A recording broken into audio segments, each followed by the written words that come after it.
Hello everyone! This is the John Dewey High School podcast. You are listening to a special episode on social emotional learning. These are the voices of Dewey.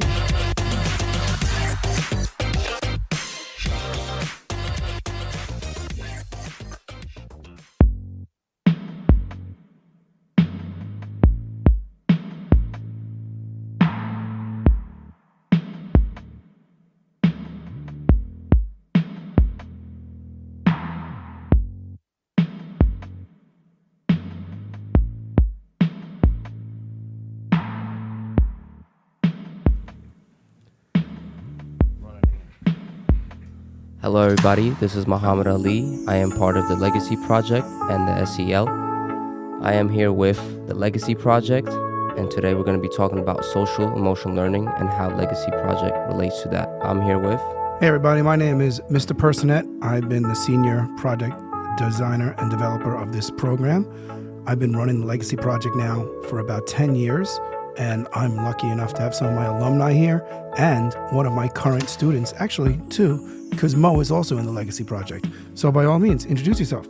My name is Jillian. I am a John Dewey alumni, Legacy alumni of class of 21. And what class were you? I don't know, Beta? Was it Beta? Nope, Beta's before you. Delta. Yes, you were Delta. Hi, my name is Sultan.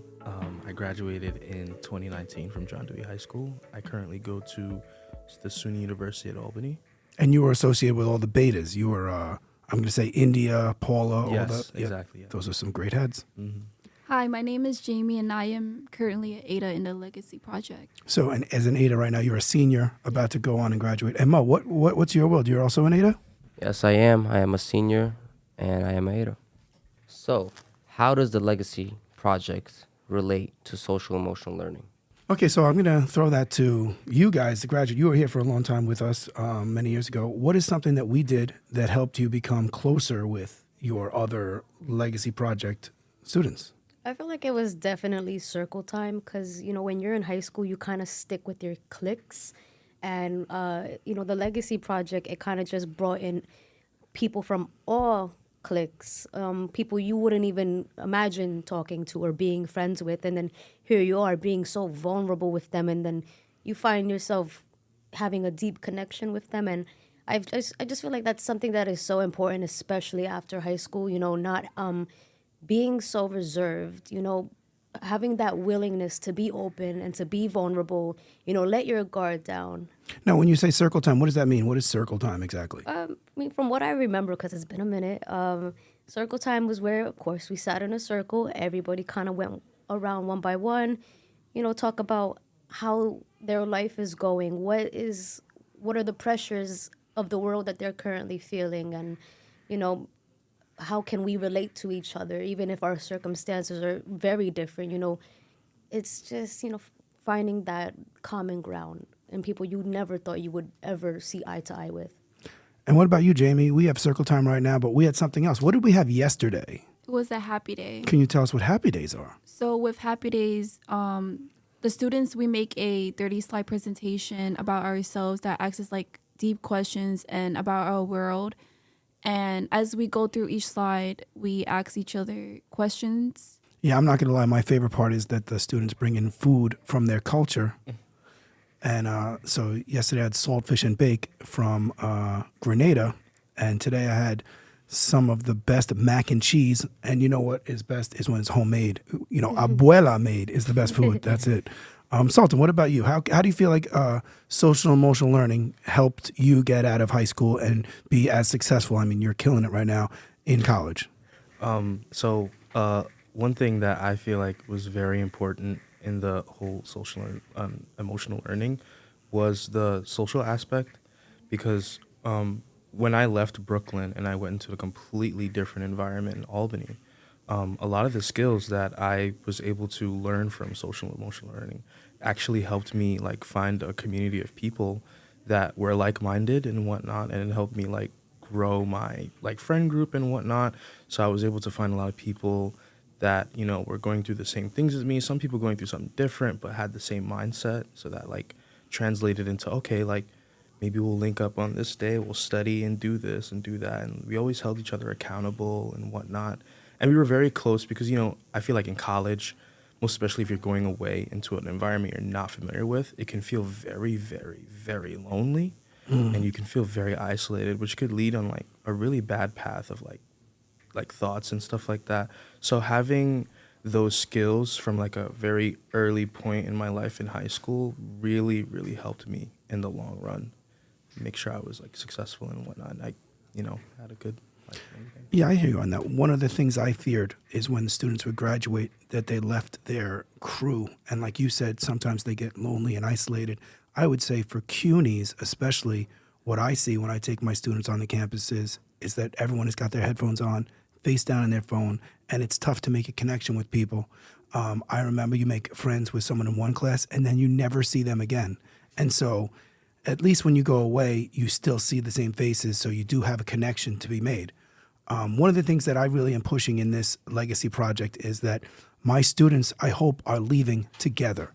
I hope that they look out for each other. My goal as their senior year teacher is for them to not make connections only with me, because I'll be there. You call me, I will always answer that phone. I call and check up on you guys.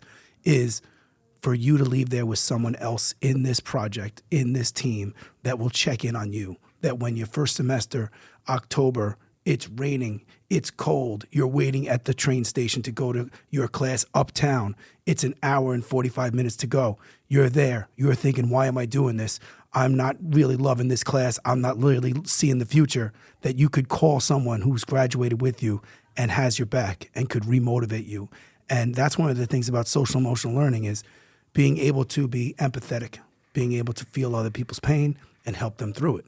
So the 5 concepts of social emotional learning is self-awareness, self-management, social awareness, relationship management, and responsible decision making.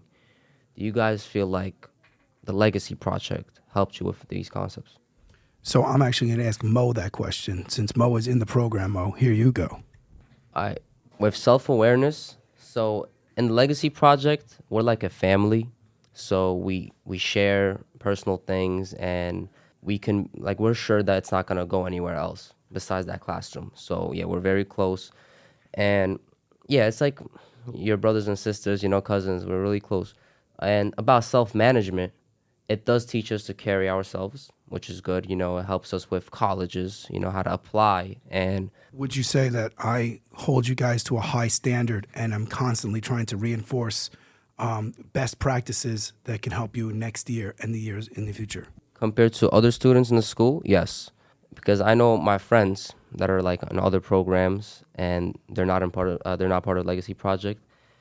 Like their teachers don't care what college they want to go to, if they did their FAFSA or TAP or SEEK. Like they don't care about the scholarships. They don't care if they got accepted to schools or even if they applied. And I feel like the Legacy Project, it keeps me basically caught up with everything when it comes to like my future.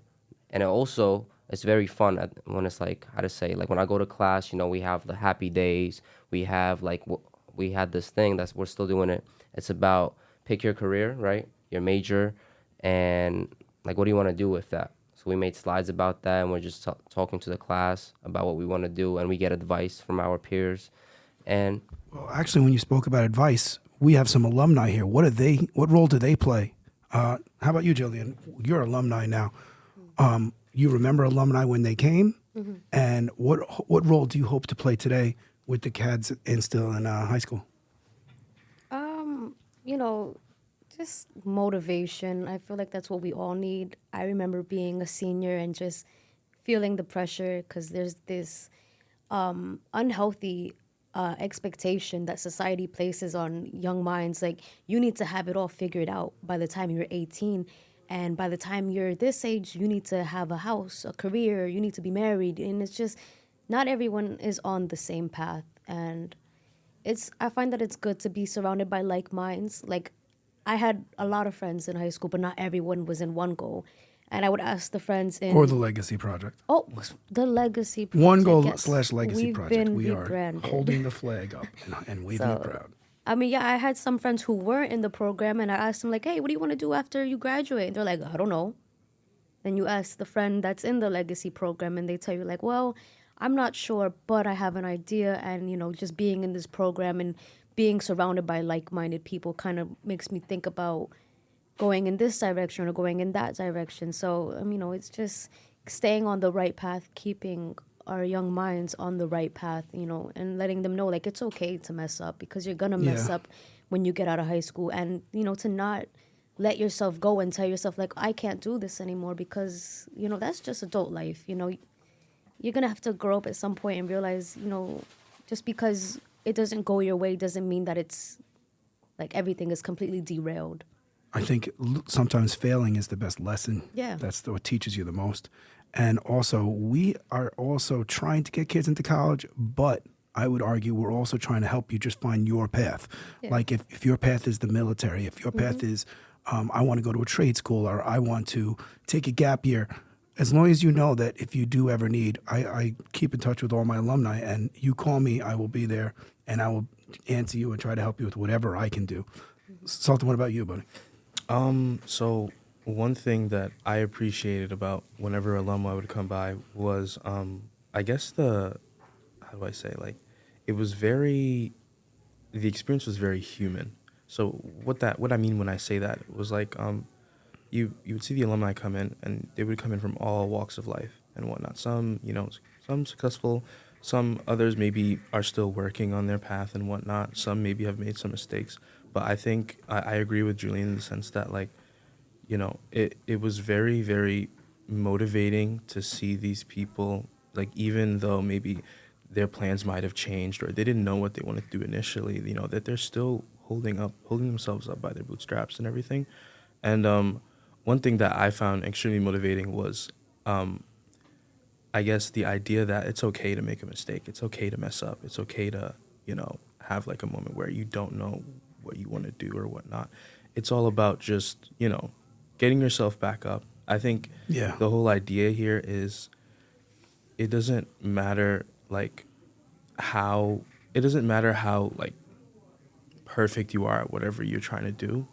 It's just more so like, are you willing, you know what I mean? Are you willing to really like put yourself through it and everything? And get back up. And get back up. Yeah. You know what I mean? It's always, I think the one thing to take away is it's always possible to get back. It's never too late to really turn things around, and like, don't feel like, just because things are not good now, it's going to stay that way forever. Things always eventually will get better and come up. And Jamie, what do you think when the alumni come and they're telling you their stories? How does that affect you emotionally, learn, whatever you got? So when the alumni comes, they usually give you like the truth. Like, they wouldn't tell you, oh, it's all perfect and stuff. They will tell you, oh, there are going to be some classes and professors that are not going to be like what you want, because some professors are not like A+, And they have taught me to like also like self-prep also, because sometimes the professors don't really like one-on-one teach you. So you have to basically make connections with your other like fellows and your classmates to ensure that you understand the work. All right. Thank you so much. We are going to wrap this up. I want to thank all of our alumni and our current students. And I want to thank especially you, the listener. Without you, we wouldn't be here. Thank you so much. Have a great night. Have a good night.